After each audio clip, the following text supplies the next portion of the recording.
stand behind if he gets a chance. Your question. Mr. Deedat, bonjour. My name is Janine. I come from France. I'm here with some Muslim friends from Aberdeen. And my question is, what would you say to a person who doesn't believe in any religion? Or if you prefer, what would you say to his question, to believe or not to believe? What was it? Just without the mic. The question is not directly relevant. However, I'll put it to the speaker and see if he's prepared to answer. The question is, what is your opinion, or what is the Islamic perspective relating to a person who does not believe in religion? Is that the gist of your question? Not exactly. I'm here with some Muslim friends. I am not convinced in Islam. And I would like to know what you would say to a person who is a non-believer when this person says to you, to believe or not to believe. Oh, yes, all right. If one is questioned by a non-believer, and the question is, what do you say about believing or not believing? What is the Islamic perspective? You see, there is a person who every person ought to believe. He believes in something, right or wrong. There is a type of person who doesn't believe. He said, I don't believe that there is God.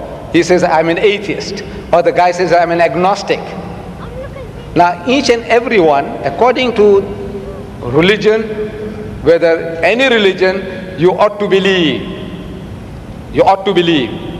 If you don't believe, then you are a non-believer. You are against the laws and commandments of God. So as such, you will perish.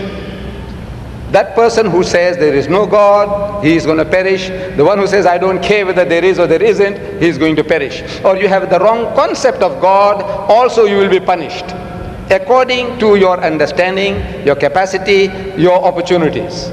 There is a type of person who might not have heard the name Jesus. Will God question him? It's unjust, it's unfair. The lunatic, the child, will God question him? Why didn't you believe in my son, Jesus? No. Why didn't you believe in Muhammad? No. You see, each person will be judged according to his understanding, according to his opportunity, his know-how, and the message having reached him or her. So as soon as the message is delivered to you, and you can see the truth, but for some worldly reasons, maybe to please the family, please my people, please this, please that, you said, no, I will not accept the truth. In other words, the person has already been judged in that case. There is no hope for such a person. But there is a type of person who might be ignorant and had never had an opportunity. Like the South Sea Islander. Let's say he never heard about Jesus, he didn't hear about Muhammad, he didn't hear about anything. But he was leading a life according to his norm, according to his standards. God will judge him according to his standards, not according to the Bible, not according to the Quran. So every person will be judged according to his opportunity and his understanding.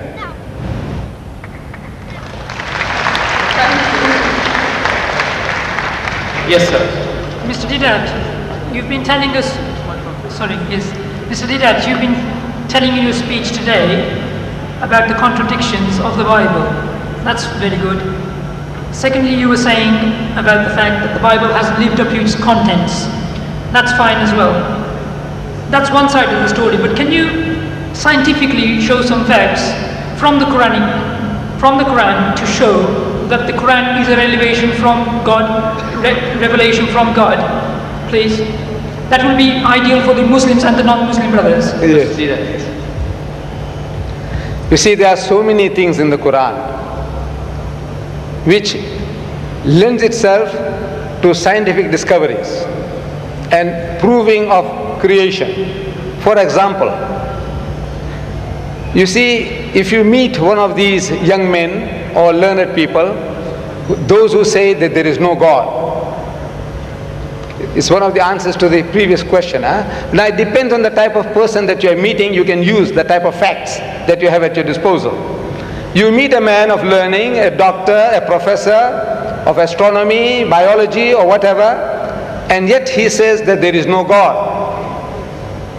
And when you ask him, according to his learning, the origin of this universe, how did this universe come into being?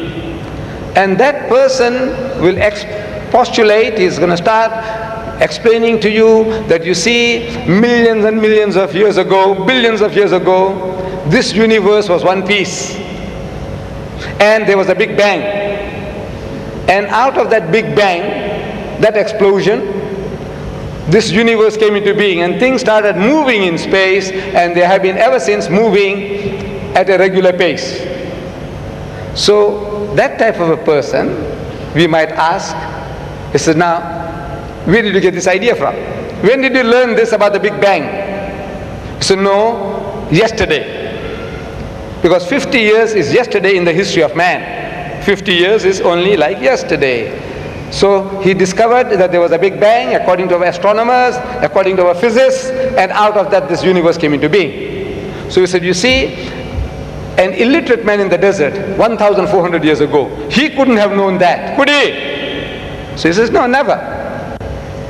So he says, well, listen, now we quote the Quran. Allah says in the Quran, أَوَلَمْ يَرَ الَّذِينَ كَفَرُوا. Do not the unbelievers see? These atheists, these agnostics, those who say that there is no God, can't they see? أَوَلَمْ يَرَ الَّذِينَ كَفَرُوا أَنَّ السَّمَاوَاتِ وَالْأَرْضَ كَانَتَ رَتْقًا. That the heavens and the earth were joined together as one unit of creation. فَتَقْنَاهُمَا. And he split them asunder. And the biologist, you ask him, where does life originate? He says, in the sea, in the water, in the mire. Where did you get that from? He said, no, it's our discovery. When did you make the discovery? He said, yesterday. Because 50 years is yesterday in the history of man. So an illiterate man in the desert, he couldn't have known this. He said, never. Well, listen. Allah tells us through Muhammad, he said, وَجَعَلْنَا مِنَ الْمَاءِ كُلَّ شَيْءٍ حَيٍّ. And he has made from water every living thing. أَفَلَا يُؤْمِنُونَ. Will you then not believe? You atheist, you agnostic, you man of science, will you not believe? He says, look, where did Muhammad get all these ideas from? Plant life, animal life, vegetable life, every life, he says, has got pairs. 1400 years ago in the desert, this man is talking. Where did he get the idea from? He says, Subhanallazi khalaqal azwaja kullaha. Says, glory be to God who has created mates of everything. Mimma tumbitul ardu, of that which the earth produces. Wa min anfusikum, and from among yourselves, of the animal kingdom. Wa mimma la ya'lamun, and of the things that you know not. Male, female, positive, negative. He says, created mates of everything, of the things that you know and of the things that you don't know. So these are for people with eyes, with sense. They can see that this is not the work of Muhammad. An illiterate man in the desert could never have been able to utter these things. It is from the source of creation who has been giving it to him, that this is the book of God.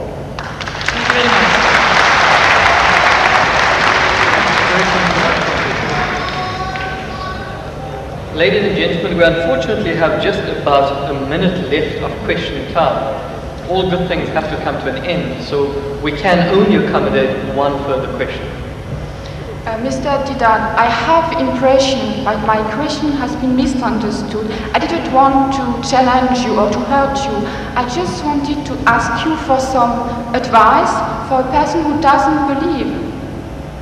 I just wanted also to ask you for advice, because I am not a believer. I would want to believe in Islam, but I just want some advice. Yes,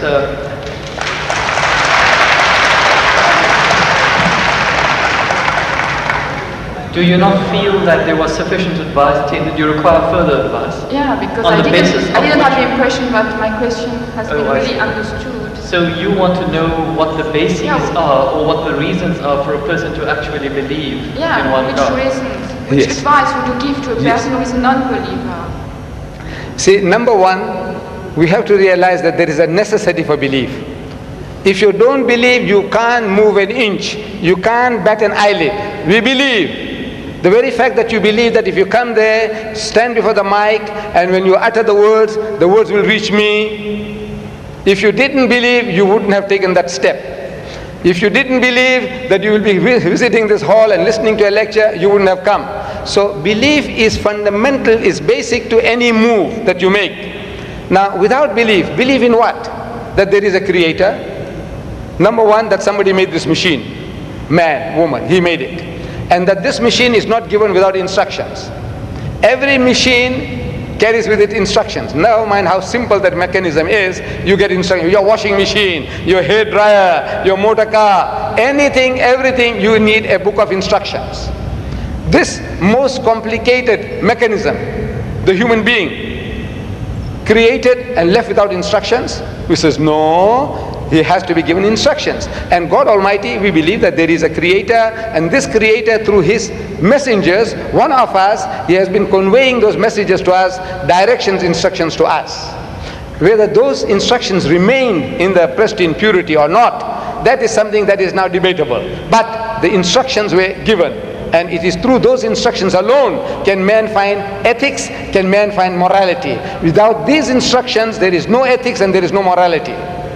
Man, being an animal by nature, he will behave like animals. It's only because you believe that there is a creator, and this creator said that thou shalt not marry your mother, you will not marry your sister, you will not marry your daughter. We say we believe, we believe, we believe. You say no, I don't believe, then the person is nothing better than the animal.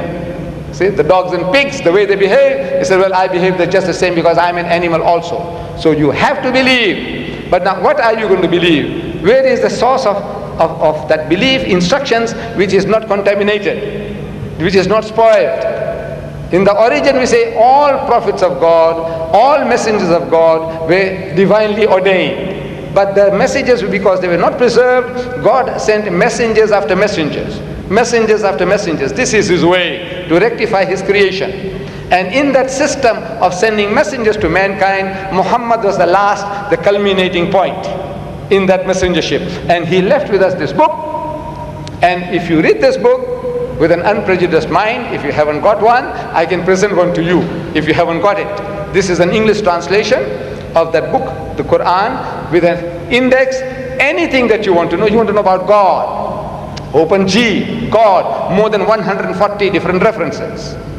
That you say, I can't believe in God. So he reasons with you. This God of the Quran doesn't say, I'll fix you up and I'll twist your nose and I'll put you pull out. No. He says, Awalam yara allazina kafaru. He said, how can you not believe in God? He says, Kaifa takfuruna billah. So how can you not believe in Allah? Wa kuntum amwatan. Seeing that you were non-existent, you were dead, and He brought you into being. Thumma yumitukum. He will cause you to die. Thumma yuhyikum. And He'll bring you back to life again. Thumma ilayhi turja'un. And to Him will be your return. So if you start reasoning, and you see how true the statements are, that you were non-existent. You, I, everybody, non-existent. The men of science will tell you that this earth was a molten mass. Billions of years, there was nothing on this earth, no life.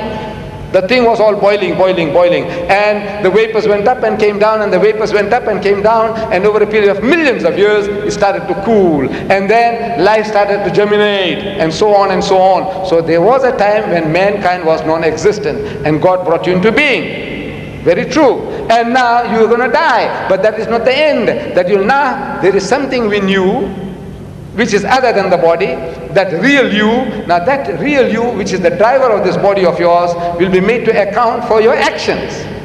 It's only natural that this person, like Hitler, look, he got away with it. He incinerated 6 million Jews. On account of him, 40 million people died in the Second World War. He's just going to get off scot-free? If he says, no, I don't believe, and there's nothing there on the other side, that means he's free, finish.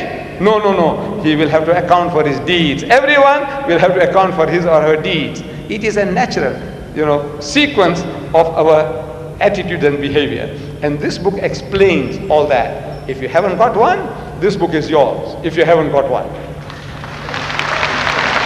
You got it?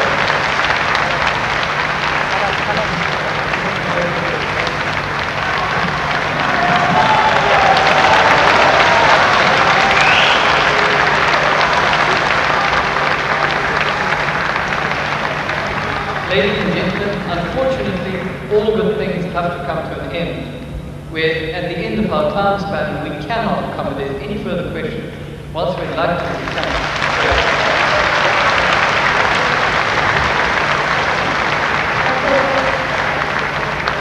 Ladies and gentlemen, if a single one of us has acquired some knowledge by being present here, then the goal and the purpose of this meeting has been achieved. Our gratitude to the organizers, Mr. Ahmed Deedat, Mr. Abdullah Deedat, Mr. Yusuf Deedat, and perhaps special mention must be made of Mr. Shamshad Mohammed Khan, the director of the local branch of the Islamic Propagation Center. But not to forget, and very, very significantly, and perhaps most important, thank you, the honored members of the audience.